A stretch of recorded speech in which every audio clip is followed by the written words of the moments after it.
antes de apresentar a primeira conferência deste nosso dia de trabalho e a nossa oradora, necessito de fornecer algumas informações. Este encontro é acreditado e, como tal, no próximo dia 5, sexta-feira, decorrerá nas instalações do Centro de Formação Beatriz Serpa Branco, sediado na Escola Secundária André de Gouveia, a segunda sessão de trabalho. E por isso chamo particularmente a vossa atenção, àqueles que estão inscritos para o segundo dia, obviamente, que a avaliação da formação incidirá sobre a elaboração de um relatório crítico a propósito de uma das intervenções do dia de hoje. Uma conferência, um painel, à vossa escolha. Aproveito também para informar que este encontro está a ser transmitido em direto, já deram conta disso certamente, através do portal da Gester. Houve uma pequena alteração do programa na sessão de abertura, não esteve presente a doutora Teresa Calçada, tal como estava previsto inicialmente. Ela tomará a palavra no final dos nossos trabalhos. Aguardamos ansiosamente pela comunicação da doutora Teresa Calçada.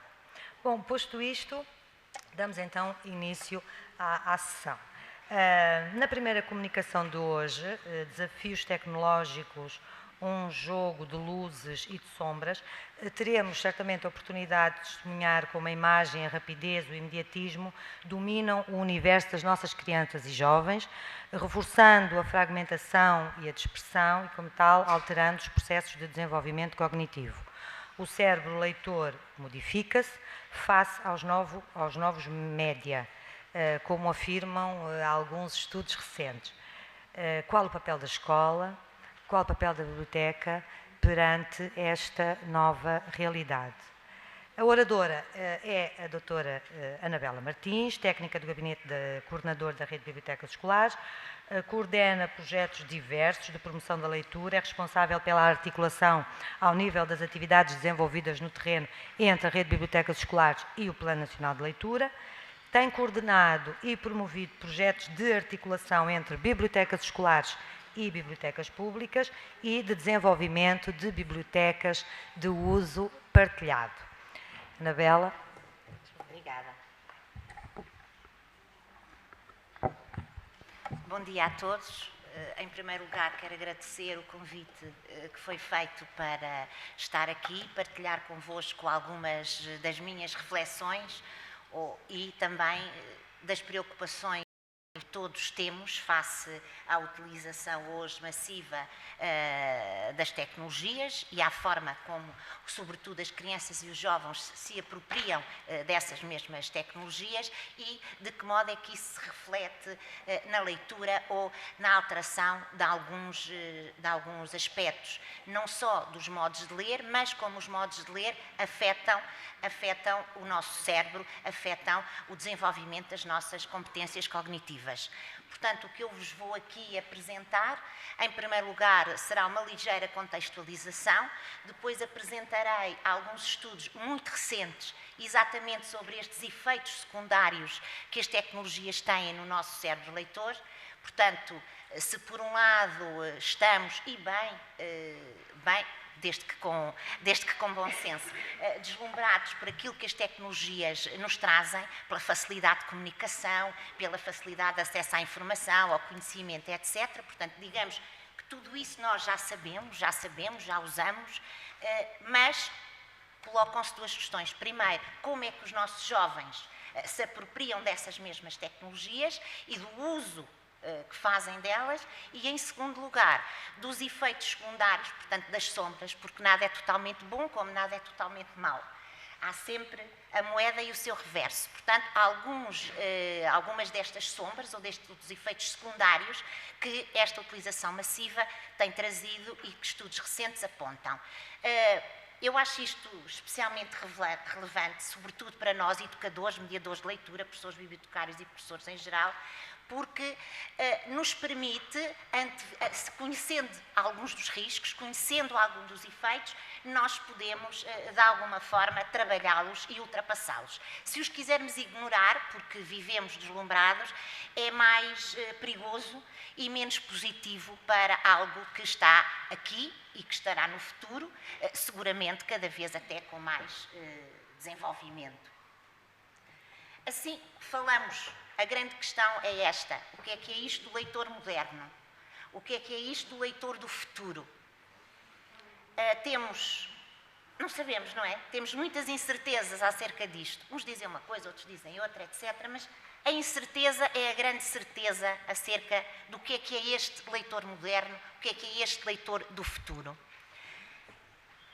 Desculpem, já me estava a esquecer dos óculos, o que inibia bastante a minha capacidade de ver o que tenho no ecrã. Portanto, é deste leitor que nós queremos saber, é este leitor que está nas nossas mãos, entre aspas, é este leitor que nós queremos corresponder com eficácia no futuro.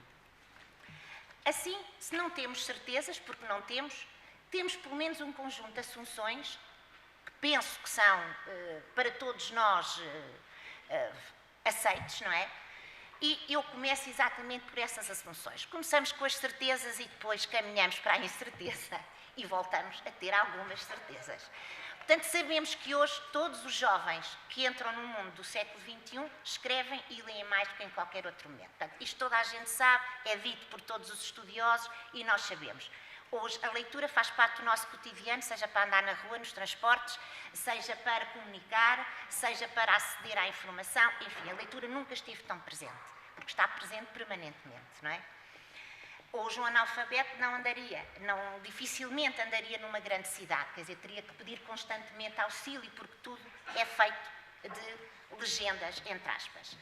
Pois sabemos, e todos sabemos, que todos os nossos jovens precisam de níveis mais elaborados de literacia, porque só assim é que conseguem profissionalmente ter sucesso, podem gerir as suas vidas, terem possibilidades de fazer opções de vida, parece-me que isto é também do consenso, e, obviamente, depois agirem como cidadãos. Nunca podemos esquecer esta vertente. Todo jovem já é e será um cidadão de pleno direito. Necessitam, também não temos dúvidas, esta é outra verdade, de literacias múltiplas para lidarem com o fluxo crescente da informação, para alimentarem a sua imaginação. Sabemos que o novo modelo social, e aqui em termos sociológicos, obviamente, passa inevitavelmente pela escolarização. São necessárias qualificações hoje para entrarem no mundo do trabalho. Portanto, isso não é feito sem este novo modelo social em que toda a economia está assente na informação e no conhecimento, já não é o mesmo de há 30 ou 40 anos atrás. Portanto, passa por isto.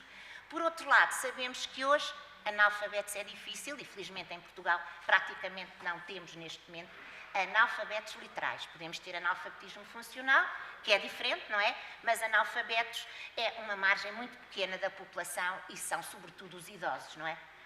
Que têm. Portanto, a leitura e a escrita são hoje mecanismos de exclusão, ou podem ser de exclusão social. E quando se fala de ler ou escrever, é independentemente do suporte, obviamente, porque se então pensarmos ainda mais no digital, esta questão do gap ainda é maior, não é?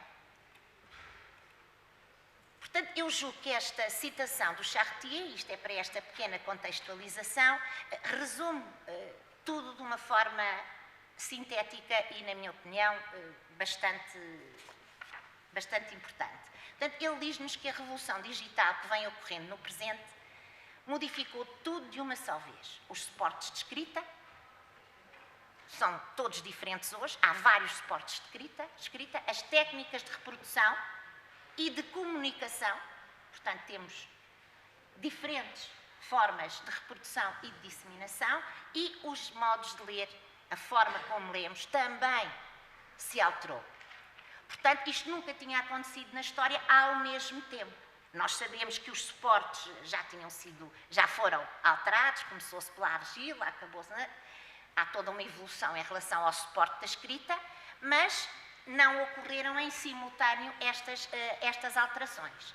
Obviamente que isto não só é inédito, como tem que trazer grandes repercussões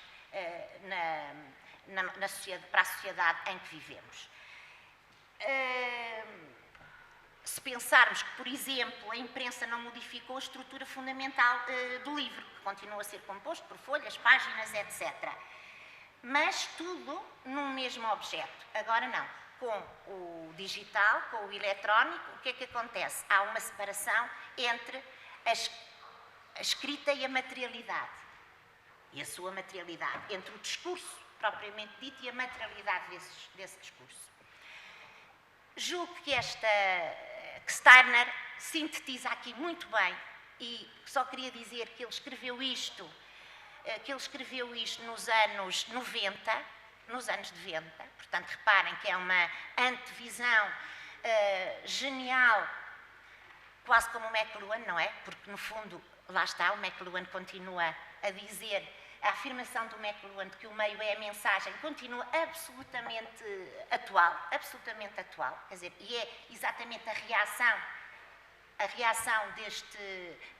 da leitura a este suporte. O que interessa aqui é estudarmos o meio, porque o meio conforma a forma como nós depois lemos, ou escrevemos, ou recebemos. E ele aqui diz que realmente ele acha que vai haver uma polarização declarada, eu ia dizer desgraçada, desculpem, é um completo lapsus, não sei bem qual é o significado, mas se houvesse aí um psiquiatra, de certeza que corrigiria já e diria, não é? Completamente. E é verdade, há uma polarização à volta da nossa representação do livro. Hoje é o livro, é o e-book, é o PDF, enfim, temos tantos polos, não são dois, temos vários polos e eles polarizam-se exatamente. E naquilo que significa, o que é hoje o conceito de ler, não é? Não é o mesmo de há 30 anos, não é preciso irmos muito tempo atrás. Portanto, acho que ele, nesta citação, resume um bocadinho tudo o que foi dito para trás. Sabemos que a leitura e a escrita são construções sociais, como nos diz a Emília Ferrer, mas são também práticas sociais. São práticas sociais associadas a um determinado tempo e a um determinado momento específico, não é? Não lemos hoje. E as nossas necessidades de ler hoje não são as mesmas de há 20 anos, nem de há 30, nem de há 40, nem de há 100. Portanto, hoje a leitura tem, ou vive da história do presente. Alterou também as práticas culturais e de lazer e as funções sociais da leitura multiplicaram-se, como todos nós sabemos. Continuam a ser tarefas linguísticas, psicolinguísticas e, como já disse, práticas socioculturais. Cada época tem a sua. Vamos então começar agora neste jogo de luz e de sombra e perceber o que é que se nos apresenta nesta polarização das leituras. Comecemos pelas vantagens da leitura eletrónica, e este encontro é muito sobre a leitura digital e as problemáticas associadas à leitura digital, e vamos ver então aqui um conjunto das vantagens que essa leitura eletrónica nos traz. O eleitor pode alterar a estrutura do texto, portanto, age sobre o texto. Como José Afonso Furtado diz, todos podemos ser hoje autores, é muito fácil sermos autores, não é? Porque agimos sobre os textos eletrónicos, não é? Alteramos, retiramos, etc. Alteramos o texto, portanto, esta questão da autoria é complicada. Realizamos, enfim, eu agora estou nas luzes, portanto, vamos pensar que isto é só uma coisa positiva, não é? Pode realizar múltiplas operações em um ou mais textos, portanto, em simultâneo podemos estar a operar em vários textos e realizar diferentes operações em cada um deles. Pesquisamos e recuperamos com imediatismo, portanto, no momento, e isto, obviamente que todas estas vantagens também têm o seu ponto, também têm também apresentam aspectos que nos fazem refletir e que sabemos que podem ter alguma nuance menos positiva, mas apesar de tudo são vantagens. Rapidamente eu acedo a uma informação, rapidamente acedo a uma pergunta que se me colocou. Depois, têm acesso a infinitos percursos de leitura, portanto, através dos links eles vão seguindo um texto que já vai em vários textos, num percurso que já não sabemos mapear, porque já não conseguimos mapeá-lo, até a quem é mais letrado, muitas vezes isto acontece, quanto mais aos jovens. A grande vantagem de podermos ler em qualquer lugar, desde, claro, que tenhamos internet. Os textos eletrónicos oferecem-nos ainda múltiplas opções de pesquisa e recuperação da informação, é óbvio também. Sabemos também que hoje grande parte do conhecimento já está armazenado em suportes digitais, portanto com uma capacidade enorme, e surgiram outros formatos de texto, hipertexto, hipermédia, eletrónicos. Eu aqui só faria um parênteses. Eu falo aqui em texto eletrónico e em texto digital. Eu faço para fazer a seguinte distinção. Muitas vezes num PDF, num texto digital em PDF, não há links, portanto não é um texto eletrónico, não é um texto do qual eu possa partir e fazer uma viagem até à Índia, não posso. Mas num texto eletrónico eu posso, portanto é só neste sentido que eu falo de texto digital. O texto digital é aquele em que eu não posso operar, não tem caminhos obscuros e estranhos para seguir, ou ótimos, não é? É um texto, o texto digital é idêntico ao livro, está ali, é o que eu leio, não posso mudar, não posso fazer nada e sigo o texto, portanto, não tem acesso, não é interativo, não é? Não é interativo. Pronto, estas são as grandes vantagens. Mas isto implica, para estas vantagens serem assumidas e apropriadas por todos, sobretudo pelos nossos alunos, pelos nossos jovens, é necessário também ter grandes competências. As competências do e-leitor. Que competências são estas? Conhecimentos avançados de informática, internet e da Web.2, interagir com os novos formatos que surgiram, manipular base de dados, interligar recursos segundo diferentes perspectivas e necessidades, investigar através de palavras-chave, desenvolver processos de pensamento e conhecimento que têm que ser inter e multidisciplinares e também um conhecimento de línguas, do qual o inglês se tornou indispensável nos nossos tempos. Ora, isto remete-nos para a literacia da informação, em que a leitura está sempre na sua transversalidade, obviamente. Portanto, tem que haver grandes competências de literacia de informação para que aquelas vantagens sejam efetivamente vantagens e não se transformem, como nós sabemos, que muitas vezes acontece pela forma como os nossos alunos manipulam, não é? Que se transformam em desvantagens. Eu trago-vos aqui um conjunto de estudos, ou por outra, uma breve síntese desses estudos muito recentes.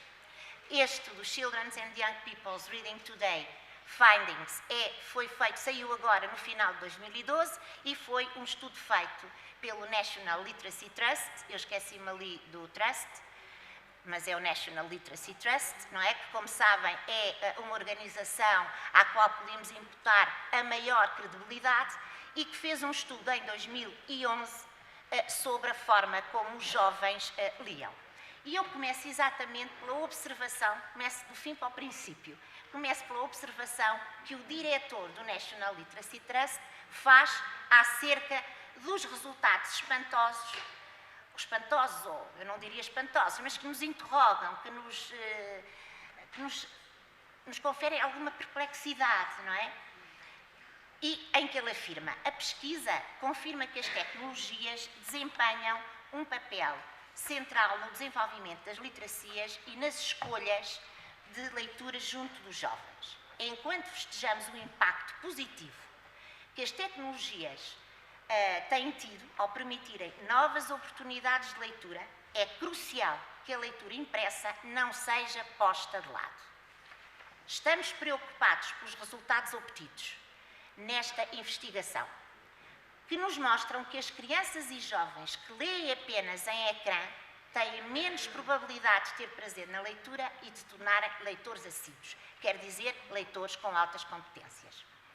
Boas competências de leitura e leitura por prazer estão extremamente ligadas ao sucesso escolar e para lá da escola, porque só há leitura por prazer se eu for competente a ler. Se o esforço que eu fizer para ler um livro, uma obra, um texto, um ensaio, não seja um grande esforço. Tem que ter a velocidade, a rapidez, etc., de leitura, para ter prazer na leitura. E o prazer da leitura aumenta a minha apetência pela leitura. Portanto, transforma-me num leitor assíduo, num forte leitor. Temos de encorajar as crianças e os jovens a tornarem-se leitores ávidos, independentemente do formato de leitura que escolham. É esta a mensagem que ele passa. Bom, vejamos então em que resultados é que ele se baseou para nos lançar aquele alerta. Primeiro, neste estudo, e eu acho por acaso fiquei também bastante perplexa quando li, é evidente que nós, ou que vocês podem dizer, bom, mas isso é um estudo feito em Inglaterra. A Europa, digamos que não está muito longe de nós. Obviamente que há uma diferença significativa. Os nossos jovens ainda não têm o acesso nem aos computadores, nem à internet, nem aos tablets que os ingleses têm. Mas se eu vos ler estas conclusões, e por isso as trouxe, verão que não é muito diferente daquilo que já sentimos e intuímos, e mais é para lá que caminhamos sem dúvida nenhuma. Então, eles verificam que mais de metade, 54% dos jovens, entre os 8 e os 16 anos, prefere ver TV, ainda que nos seus tablets e no seu computador, porque a TV da sala é que já está em desuso, não é? Nós também sentimos isso junto dos nossos filhos que já dispõem de computadores pessoais ou de outros periféricos, do que ler. Portanto, a televisão ganha terreno outra vez. Cerca de 1/5 ficam embaraçados se os amigos os vissem a ler. Eu penso que isto, em Portugal, neste momento não é verdade. Não é verdade porque com o Plano Nacional de Leitura, com as bibliotecas escolares, a alteração da representação da leitura em Portugal verificou-se. E hoje há uma visão e uma representação positiva disso. Por outro lado, 77%, eles fizeram um estudo comparativo entre 2005 e 2011. 77% das crianças e jovens liam revistas em 2005. Agora leem apenas 57%. Isto é ao mesmo tempo espantoso e coloca-nos perante uma grande perplexidade. Banda desenhada baixou de 54 para 50. E a leitura em websites baixou de 64 para 50. Bom, mas tem aqui, regressando ao meu slide, o universo inquirido foi de cerca de 35 mil alunos e veem que entre os 8 e os 16 anos de idade, portanto é um universo muito grande, não é? Bastante grande, 39% leem diariamente, mas utilizando periféricos. 28% leem materiais impressos e de 6 para 12% é a percentagem de aumento de e-books em 2 anos. Por outro lado, 52% prefere ler em periféricos, 32% prefere ler em impresso, 88% das raparigas prefere ler impresso, e nós vemos muito isso pelos nossos filhos e alunos, 54% contra 54% de rapazes. E 67% das raparigas prefere ler em diferentes esportes. Smartphones, faltei a percentagem, desculpem lá, 88%, eu sei o número, versus os rapazes, 60%. Portanto, as raparigas mandam muito mais mensagens, escrevem mensagens muito mais longas, portanto, utilizam mais os smartphones para esse fim. Os e-readers, 84% versus 69%. E os tablets, 70 vezes 67%. Aqui a diferença já não é grande. Mas o que é que se verifica? Este estudo, obviamente, esta pesquisa, procurou examinar também a influência das tecnologias nas competências de leitura dos jovens e na leitura por prazer. E o resultado é este. Os que leem diariamente em ecrã são piores leitores do que aqueles que o fazem nos diferentes esportes. As raparigas leem melhor e leem mais porque leem em diferentes esportes. Os que leem somente em ecrã têm 3 vezes menos probabilidades de ler por prazer e de ter um livro favorito. Portanto, tem a ver, enfim, com a diferença entre a leitura de um livro analógico e a diferença da leitura extensiva no ecrã e a leitura extensiva em papel. É muito mais difícil fazê-la em ecrã. E isso é indiscutível. Portanto, em suma, verificamos que há uma maior complexidade da leitura, o modelo humanista que implica a continuidade, a linearidade e que é fechado, portanto eu não posso lá acrescentar nada por mais que queira, só se for a lápis, não é? Mas mesmo assim, só se apagar as letras, portanto não posso. E a escrita versus esta cultura tecnológica, que, como já aqui foi referido, implica imediatismo, um texto que é quase permanentemente fragmentado, portanto, e que é aberto. Eu posso integrar novas coisas. Como já dissemos há bocado, o leitor constrói aqui o seu percurso, portanto, não é obrigado, a seguir o percurso, do autor. E a intertextualidade, como também já vimos, em que se toma decisões a partir de links que o levam a outros e a outros, portanto, a dominância da leitura fragmentada. Temos aqui um exemplo neste esquema que acho que ilustra razoavelmente a diferença entre a leitura interativa e a leitura digital. Portanto, aqui é a tal continuidade, seguimos de página para página. No hipertexto, lemos daqui para aqui, mas também podemos ler daqui para aqui, ou daqui para aqui. Portanto, podemos fazer, ou outro leitor começa assim e vem para aqui, depois vai para ali. Portanto, cada leitor faz o seu percurso. Às vezes é difícil, é reconstruí-lo. E aqui também se nota bem. Por outro lado, já sabemos, como foi dito, que há uma integração de diferentes modos de representação do conhecimento, a escrita, a oralidade, o som, a imagem, o vídeo, no mesmo texto, o que implica competências muito maiores, porque temos que ler texto, ler imagem, integrar com o som, etc. Criam-se outros documentos também que já vimos, mas aqui, no que diz respeito a outros registros verbais, portanto, hoje há um conjunto, e nós, quando lemos um SMS dos nossos miúdos, ou as mensagens deles, a linguagem mesmo no Facebook, criaram outro vocabulário, não é? Que nós às vezes temos mais ou menos dificuldade em descodificar. E por outro lado há uma maior proximidade entre a leitura e a escrita. A escrita era muito mais formal e as tecnologias de comunicação permitem que a informalidade seja maior. Mas vamos então, tendo feito esta síntese, eu não sei que tempo ainda tenho. Está bem. Ok. Falta-nos agora ver que efeitos é que tem então esta leitura nos nossos jovens. E é muito interessante perceber que o nosso cérebro percebe o texto na sua globalidade. Ele percebe-o como se fosse uma espécie de paisagem física. Este é um estudo que vocês têm aí de Reading Brain in Digital Age, que é um estudo que foi publicado em abril de 2013. Ou é um conjunto de estudos, ou permite-nos o acesso a um conjunto de estudos publicados em 2013, abril de 2013. Portanto, é absolutamente recente, acho que dificilmente poderia ser mais recente. Portanto, o nosso cérebro trata as letras individualmente como se fossem objetos físicos. A exata representação, a natureza desta representação ainda não está muito bem percebida pelos neurocientistas, mas, de algum modo, é como os mapas mentais que nós construímos quando visualizamos um apartamento, quando visualizamos uma paisagem, um caminho, um trilho, que tem a montanha, que tem não sei o quê, portanto, visualizamos-la, não é? Portanto, é um pouco essa... Há uma representação, portanto, que é física. As letras são objetos físicos para o cérebro, não é? E isto é bastante interessante. Portanto, o leitor constrói uma representação mental do texto. Quando nós pegamos num livro, nós criamos essa representação mental. A capa, a contracapa, quantos capítulos, temos várias referências, não é? Os 4 cantos da página, portanto são 8, porque abrimos assim, não é? Portanto, temos um conjunto de referências que nos ajudam na navegação do texto, não é? Portanto, a topografia, chamemos-lhe assim, é fácil de fazer. O cérebro não a faz tão bem quando os textos são lidos em ecrã. E porquê? Porque um texto lido em ecrã, não nos podemos focar só numa página, não é? Num livro nós temos sempre a noção do todo.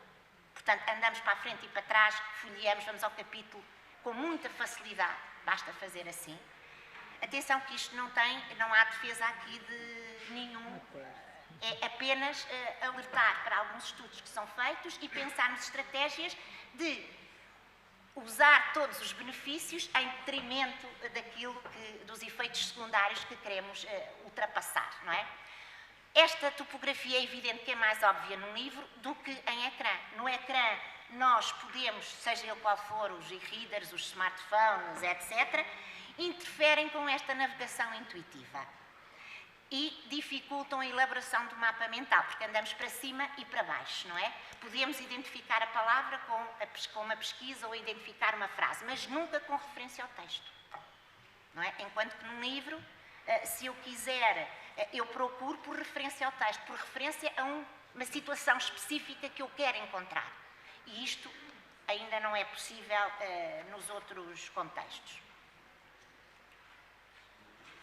Finalmente não, este estudo é feito pela Universidade, tem um nome difícil para mim, Stavanger, porque é a Universidade da Noruega, Stavanger, na cidade de Stavanger, e foi desenvolvido por uma equipa chefiada pela investigadora Anna Megan, é também de 2013, e ela fez um estudo interessante. Portanto, ela pediu a 72 alunos que se voluntarizassem, mas primeiro aferiu das suas competências de leitura, não é? Portanto, tinham que ter competências de leitura similares para não se criar uma situação já previamente distorcida, não é? Ela pegou nestes 72 alunos e fez-lhes a seguinte proposta, alunos do 10º ano, e fez-lhes a seguinte proposta: 50% liam o texto em impresso, 50% liam o texto em PDF. O teste de leitura compreensiva consistia em questões de múltipla escolha e questões de resposta curta. Isto porque alguns estudos sugerem que, limitando as formas de navegação no texto, como acontece no PDF, não é? Há outras limitações que o livro não tem, não é? Limitamos a compreensão do mesmo, ou é limitada a compreensão do mesmo. E qual foi o resultado? Os que leram em PDF precisaram de mais tempo para encontrar informação específica em referência aos textos. Portanto, se é preciso identificar uma situação, foi muito mais rápido os miúdos que o fizeram em texto impresso do que os que o fizeram em PDF, lá está, porque só andam para cima e para baixo. Portanto, podem ter que percorrer com o scroll, não é? Bastante. Depois coloca-se a questão que a nós nos preocupa mais, que é a questão da leitura intensiva, da leitura extensiva. Este resultado é de um estudo da Universidade de Taiwan, de 2011, em que foi feito já a estudantes graduados, portanto, já a estudantes do ensino universitário. E há uma questão que quero referir. Estamos a falar de uma geração, estes testes estão a ser aplicados a uma geração que já é toda ela nativa digital. Portanto, não estamos a falar de imigrantes, estamos a falar daqueles que já nasceram, viveram com computadores, como aquele vídeo viral que apareceu no YouTube da menina que trata a revista como se fosse um iPad, não é? Portanto, são estes estudantes que são alvo deste estudo. E isto é bastante importante por causa daquela tal facilidade que lhes imputamos. E realmente eles têm facilidade na utilização. Não têm uma utilização significativa, não percebem a organização da internet. Mas, bom, isso agora é outra questão. Estou-me a perder. A leitura exaustiva foi feita também, aplicada por um investigador na Universidade de Taiwan. Vem dizer que, ou diz-nos que os estudantes inquiridos e alvo de teste disseram que preferem fazer primeiro uma espécie de browsing, de scan online, mas depois, quando querem fazer a leitura profunda para o exame, imprimem. Portanto, querem ter o texto completo na mão e ao mesmo tempo. Por outro lado, sugerem também, outro estudo feito na Universidade de São José, este já é de 2005, já é mais antigo, não é? Conclui que quando se lê em ecrã, mais facilmente nos perdemos. Portanto, mais facilmente navegamos, temos muita tendência a navegar, a andar para cima e para baixo, a detectar esta ou aquela palavra-chave, comparando, obviamente, com o que nós fazemos em papel, que é menor. E têm uma predisposição muito menor para voltar a ler o texto, enquanto que no impresso voltam quase sempre a ler o texto. Portanto, por outro lado, estes estudos concluem que as pessoas, os jovens, compreendem melhor quando leem o papel do que quando fazem ecrã. Isto quando estamos a falar de leitura extensiva, não é? E de leitura profunda, deep reading, não é?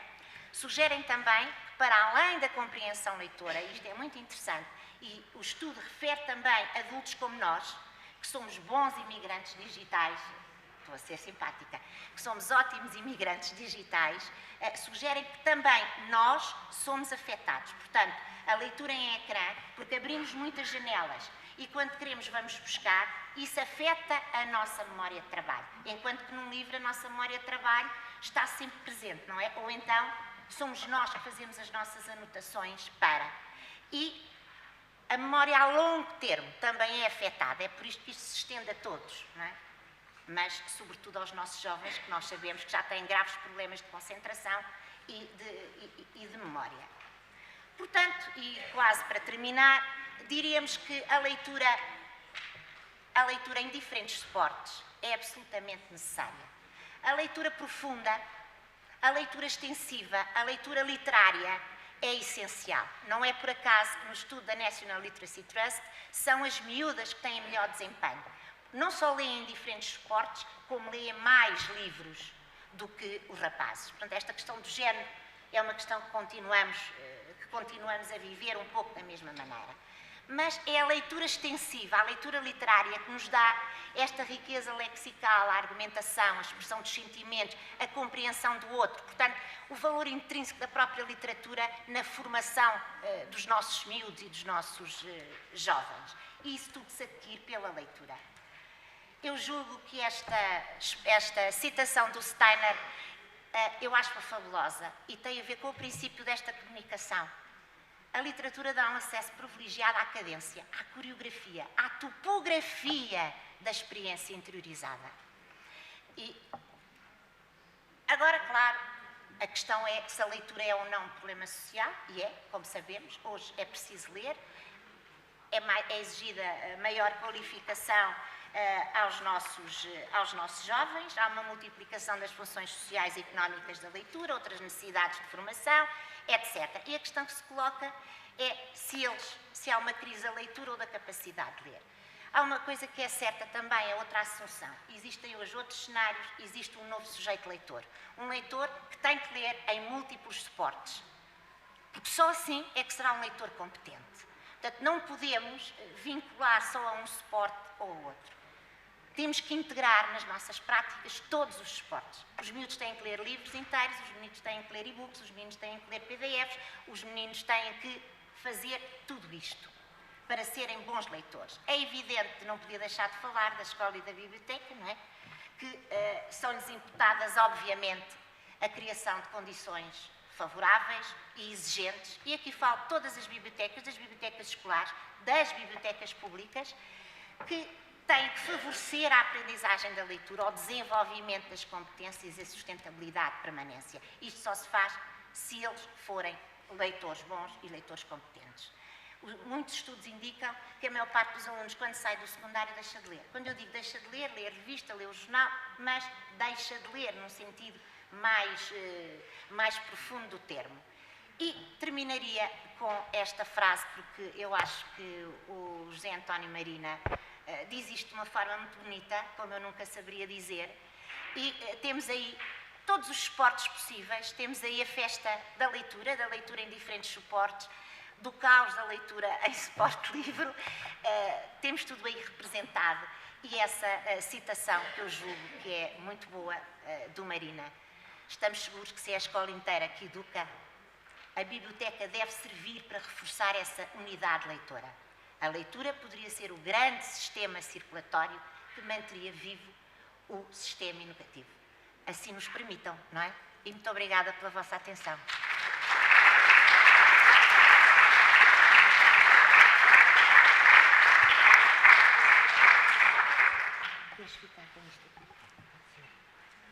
Obrigada, Anabela. Nós temos uma proposta de intervalo, um pequeno intervalo, 15 minutos. Será servido um ligeiro café no pátio que fica por trás do auditório, por trás do bar, sair por esta porta, dá-nos a Maria Mária a dizer que por esta porta será mais fácil o acesso. Por favor, não se atrasem 10 minutos. Certo? Obrigada.